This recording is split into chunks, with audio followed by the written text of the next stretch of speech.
Capítulo 33. Durante sus paseos por el jardín, más de una vez había encontrado Lizzie con Darcy, lo que al parecer ocurría de manera casual. La primera vez le molestó aquel encuentro, y para que no volviera a ocurrir, pensó no darle señal de cuál era su lugar favorito, por lo que consideró que sería raro que se produjera un segundo encuentro, pero sí ocurrió, e incluso por tercera vez. Parecía que aquello era planeado por Darcy, como una forma de extraña maldad, o como una suerte de penitencia voluntaria, porque en esos encuentros la cosa no se reducía a las clásicas preguntas y respuestas de un cumplido, para luego separarse y marchar cada uno por su lado, sino que él se quedaba a su lado, para caminar juntos, aunque él no hablaba mucho ni la forzaba a hacerlo. Durante el tercer encuentro, a Lizzie le pareció extraño que le hiciera ciertas preguntas, como si le gustaba Hunsford, si se sentía a gusto en sus paseos solitarios, o cuál era su opinión acerca de la felicidad de los Collins. Y lo más raro de todo era que, al hablar de Rosings y del imperfecto conocimiento que ella tenía de la casa, parecía dar a entender que cuando ella regresara a Kent, residiría precisamente allí. Al decir aquellas cosas, ¿acaso no estaba pensando en el coronel Fitzwilliam? No podría ser de otra manera.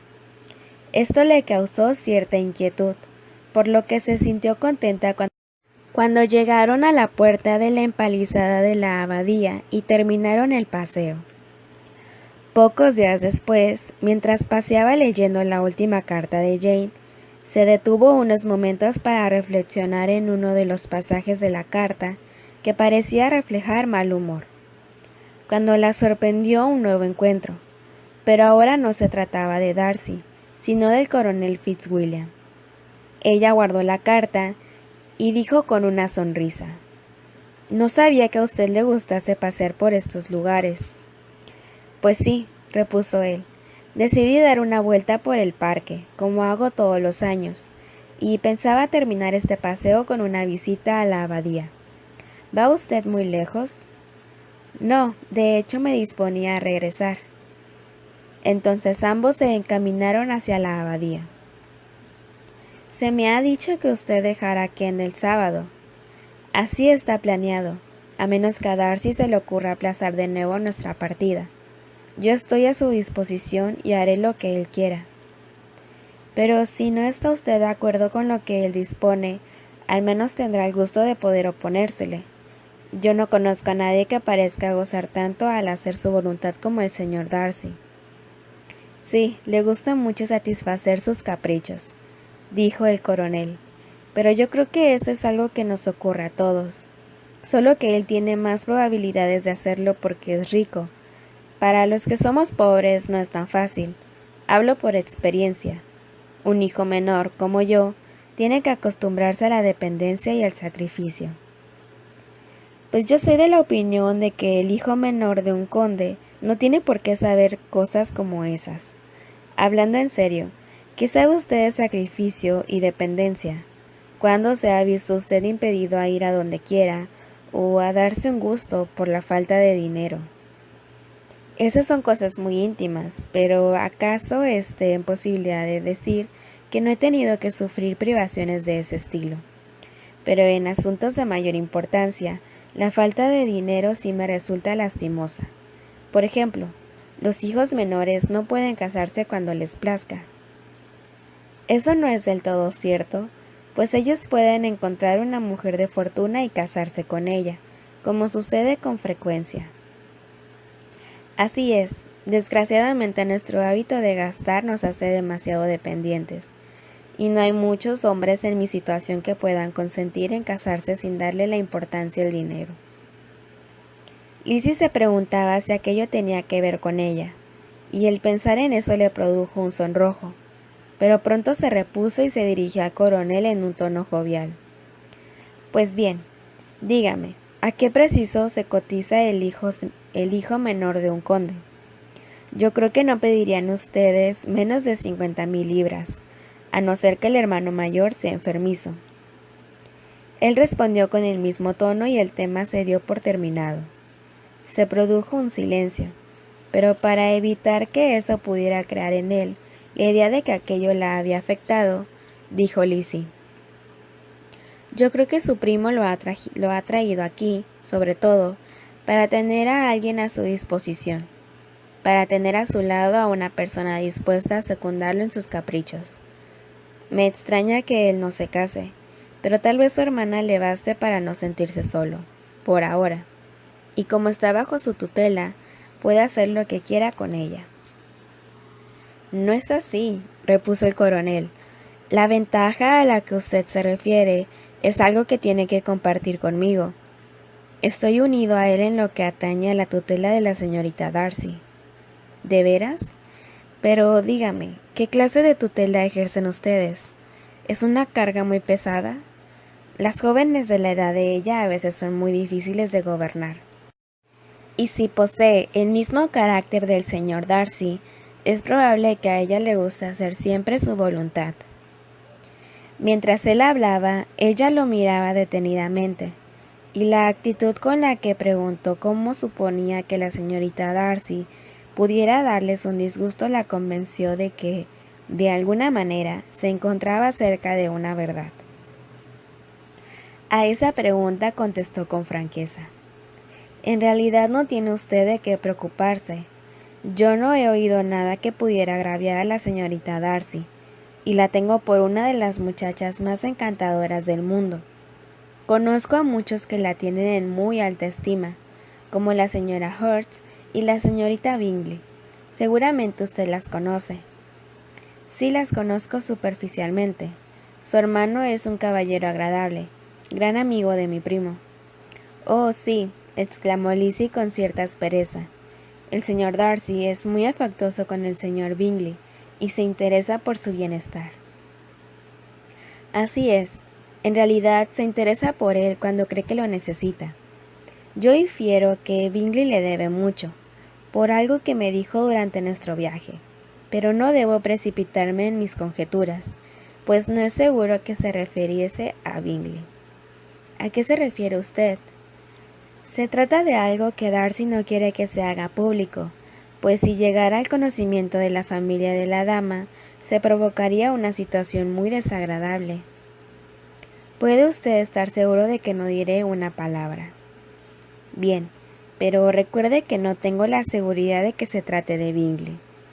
Lo que él me confió fue que se sentía muy satisfecho de haber librado a un amigo de un matrimonio muy imprudente, pero no mencionó nombres ni datos específicos. Si yo sospecho de Bingley, es porque él parece ser el tipo de persona capaz de verse en semejante situación, además de que sé que ellos estuvieron juntos todo el verano. ¿Le dijo el señor Bingley cuáles habían sido las razones para su intervención? No, pero entendí que había algunos impedimentos de peso para esa unión. ¿Y cómo se las arregló para separarlos? No tengo idea, no me habló de eso, respondió el coronel con una sonrisa. Solo sé lo que le he dicho. Lizzie guardó silencio, pero en su corazón abrigaba la más profunda indignación. Tras contemplarla unos instantes, Fitzwilliam le preguntó por qué se había quedado tan pensativa. Estoy considerando lo que usted me ha relatado, respondió ella, y en la actitud de su primo. ¿Qué derecho tiene de erigirse en juez? ¿Considera usted que él obró de manera incorrecta? Lo que yo veo es que él no tenía derecho a decidir sobre los sentimientos del amigo y determinar su camino hacia la felicidad. Pero, añadió conteniendo su furia, como no conozco los detalles de este caso, no tengo derecho a censurarlo. A pesar de todo, no creo que haya sido algo nacido de un sincero afecto. Es lógico sospechar eso, dijo el coronel, pero eso no hace menos meritorio el triunfo de mi amigo. Aunque aquello fue dicho en son de broma, a Lizzie le pareció que daba la imagen correcta de Darcy, pero prefirió no responder, y en vez de seguir en eso, cambió de tema, hablando de trivialidades, hasta que llegaron a la abadía. Cuando Fitzwilliam se hubo marchado, Lizzie, encerrada en su habitación, se entregó a la reflexión acerca de lo que había sabido. Lo que le había dicho el coronel no podía referirse a otras personas. No podían existir dos hombres con los que Darcy tuviera tal influencia. Ella siempre había sospechado que Darcy había intervenido en el plan para alejar a Bingley de Jane, pero había considerado que la principal instigadora había sido la señorita Bingley. Ahora todo apuntaba a creer que Darcy había sido el causante de todo. Su orgullo y su capricho habían producido el sufrimiento de Jane. Era él quien había destruido toda esperanza de felicidad en aquella que poseía el más amable y generoso corazón del mundo. Y el daño que había causado era incalculable. El coronel había dicho que había algunas razones de peso contra la dama en cuestión, pero tales objeciones probablemente no eran otras, sino que ella tenía un tío que era procurador rural y otro que ejercía el comercio en Londres.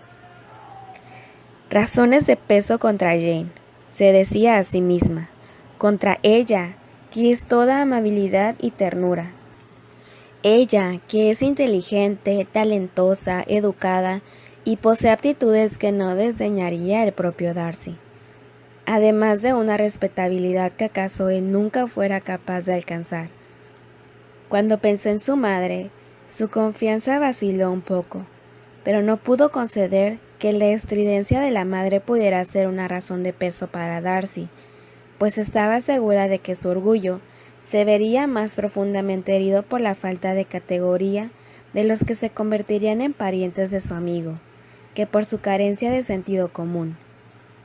Así quedó convencida de que él había sido movido, en gran parte, por el peor de los orgullos, y por otra parte, por el deseo de encaminar a Bingley hacia su hermana. La gran pena y el llanto que le produjeron tales reflexiones causaron en ella un fuerte dolor de cabeza, mismo que aumentó por la tarde, lo que, junto con la resolución de no ver a Darcy, la indujo a no acompañar a sus primos a Rosings, a donde se les había invitado a tomar el té. Como la señora Collins se dio cuenta de que ella estaba realmente indispuesta, no le insistió en que fuera. Pero Collins no pudo ocultar su contrariedad, pues pensaba que Lady Catherine podría disgustarse con su ausencia.